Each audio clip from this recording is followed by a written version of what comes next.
नमस्कार दोस्तों, हमारी आज की इस कहानी का नाम है बुराइयाँ। ये आपसे किसने कहा मामी जी कि मैं मम्मी जी का ध्यान नहीं रख सकती? ज़रूर आपको कोई गलतफहमी हुई है। ये मेरी मम्मी जी है और इनके लिए क्या करना चाहिए और क्या नहीं, किसी दूसरे को बताने की ज़रूरत नहीं है। ना ही मम्मी जी अकेली है।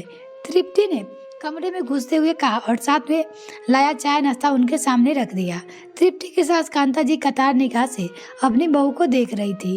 कांता देवी ने मिलने आई कांता देवी की भाभी और उनकी बहू कुछ देर उनसे बातचीत कर बहू के खिलाफ कान भर के चलती बनी। तृप्ति उनके जाने के बाद सास के कमरे में आई और चुपचाप बर्तन समेटकर चली गई। ना सास ने कुछ कहा, ना ही तृप्ति ने कुछ बोली। कांता देवी अपने बिस्तर पे पड़ी हुई थी। जानती थी तृप्ति उसकी कभी कुछ नहीं बोलेगी, पर अपनी तरफ से उनकी सेवा में कोई कसर नहीं छोड़ेगी। 2 दिन पहले की बात है। कांता देवी बड़े चाव से अपनी महिला मंडली के संग भजन कीर्तन में बहु पुराना लेकर रिक्शे से घर आ रही थी कि एक गड्ढे में रिक्शा गिरा और कांता देवी की कमर में जोरदार चोट लगी। दर्द यह रही कि कोई हड्डी नहीं टूटी, पर शरीर में कोई जगह खरोच आ गई और पूरे बदन में दर्द की लहर दौड़ गई। चलने फिरने में थोड़ा कष्ट तो होता ही है। ऊपर से पैर में सूजन आ गई थी, जो सिकाई और दवा से चली जाएगी, ऐसा डॉक्टर ने कहा था।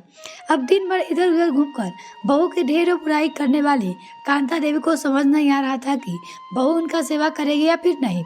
उन्होंने बहुत सोचकर अपनी बेटी को फोन किया और वो अपनी माँ की सेवा कर ले, पर बेटी कहाँ ये सब करने वाली थी। घर के हजारों काम गिनाकर ना आ सकने की अपनी मजबूरी कह डाली। जो भी कांता देवी की तबीयत का सुनता मिलने चला आता।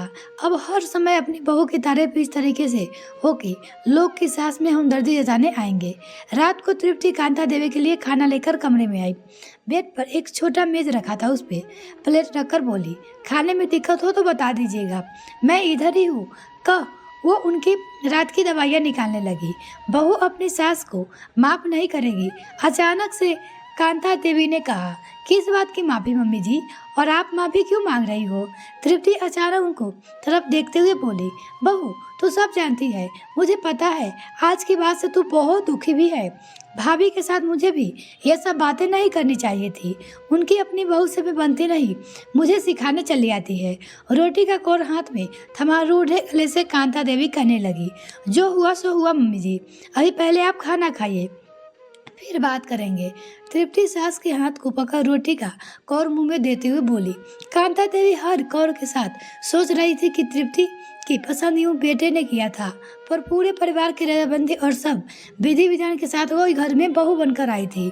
जॉब के साथ घर को भी बखूबी संभाल रही थी। एक ननद थी जिसके साथ उसने कभी भी अनबन नहीं की थी। बड़े होने पर हर फर्ज कोई अच्छी तरह से निभा रही थी, पर ना जाने क्यों कांता देवी तृप्ति से नाखुश रहती थी।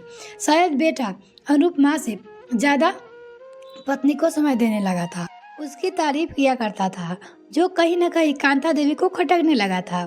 अब तो ऐसा लग रहा था कोई जरा से भी तृप्ति की बात करे वो खाए खाए रहती, और जो बेचारी तृप्ति कभी करती नहीं वो नमक मिर्ची लाकर दूसरे के सामने परोस दिया करती। सबसे बस तृप्ति के खिलाफ ही बोला करती। तृप्ति इन सबसे अनजान नहीं थी, पर जानती थी वक्त आने पर परिवार में कौन किसका अपना है मम्मी जी को समझ आ जाएगी। और जब बेटी के आने ने मना किया तो तभी से कांता देवी को लग रहा था कि अब तृप्ति उसकी देखभाल नहीं करेगी और ऐसे वो लाचार थी, बिस्तर पर पड़ी रहेगी। पर इन सब के विपरीत तृप्ति कांता देवी की सेवा के लिए छुट्टी ले ली थी और वक्त पर सिकाई और दवाई दे रही थी। सोचते सोचते खाते हुए अचानक गला रुधा और गौर लगे अटक गया। तृप्ति जल्दी से पानी पिलाते हुए देखे कांता देवी की आंखों से आंसू। क्या सोच रही है मम्मी जी? ज़्यादा तकलीफ हो रही है तो अनुरूप को बुलाओ, आज मुझे किसी की ज़रूरत नहीं है। बहू तुझसे माफ़ी मांगना है और दिल का बोझ हल्का करना है। कांता देवी तृप्ति से बोली, मम्मी जी मुझे नहीं जानना आप मेरे खिलाफ किससे क्या कहती रही, बस इतना जानती हूँ कि आप अनुरूप की माँ है और मैं इन सब बात के लिए आपकी शुक्रगुजार हूँ।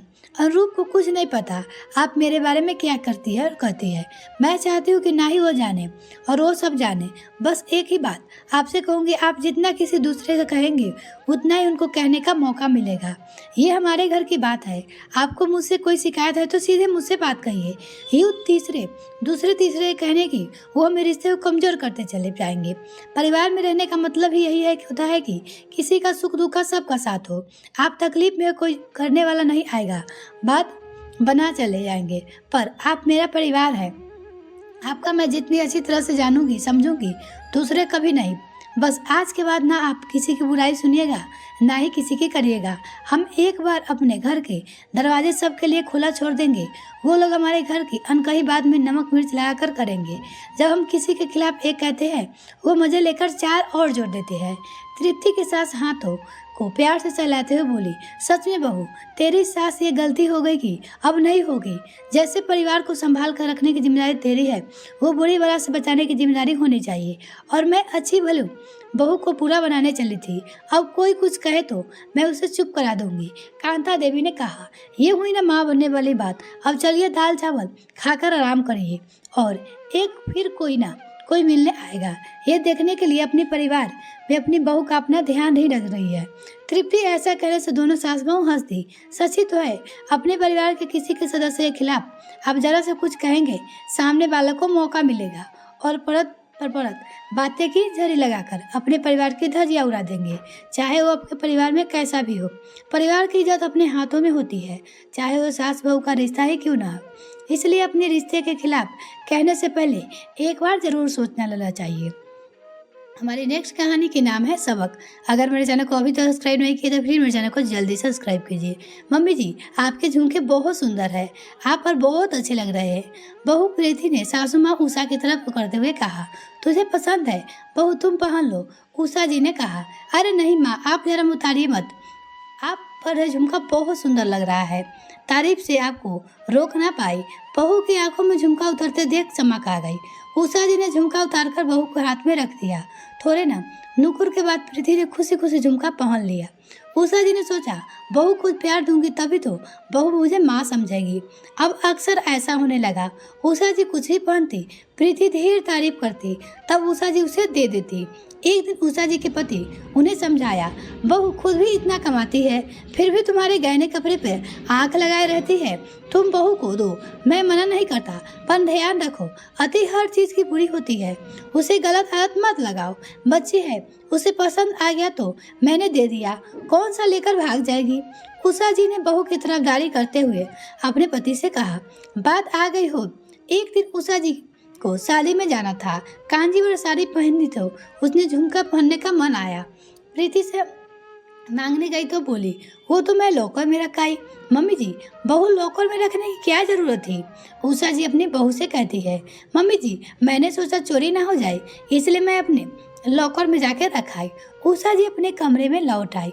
दूसरे दिन फिर रिश्तेदारों में जाने के लिए तैयार हुई तो बहू से चैन मांगने गई, तो बहू एक दिन उनसे मांग कर ले आई थी, पर प्रीति ने उसे फिर लॉकर में रख दिया था। वो बोली, अब उषा जी को समझ में आने लगा कि बहू उनके सीधेपन का फायदा उठा रही है, सब कुछ ले रही है। कुछ दिन बाद एक रात उषा जी किसी पार्टी में से लौटी। अरे वाह मम्मी जी, इतनी सुंदर प्रतिमा की साल, कितनी खूबसूरत साल है। प्रीति एक बार फिर सासू माँ की तारीफ करने से ना चुकी। हाँ, तेरे ससुर जी ने पिछले साल मेरे लिए जन्मदिन पर दिए थे। उषा जी ने खुश होकर कहा, एक दिन मैं भी लूंगी इसे, आप मेरी सहेलियाँ तो जल जाएगी मेरी ये ट्रेडिशनल साल को देखकर।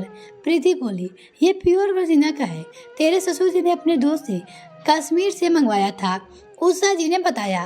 प्रीति इंतजार करती रही, सासू माँ और सामान की तरह इसे भी दे देगी, पर इस बार सासू माँ ने उसे साल ऑफर नहीं की और अपने कमरे में चली गई।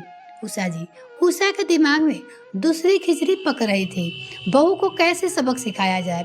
एक दिन बहू अपना खूबसूरत हार पहनकर कहीं जाने को तैयार थी। उषा जी ने हार की खूब तारीफ की।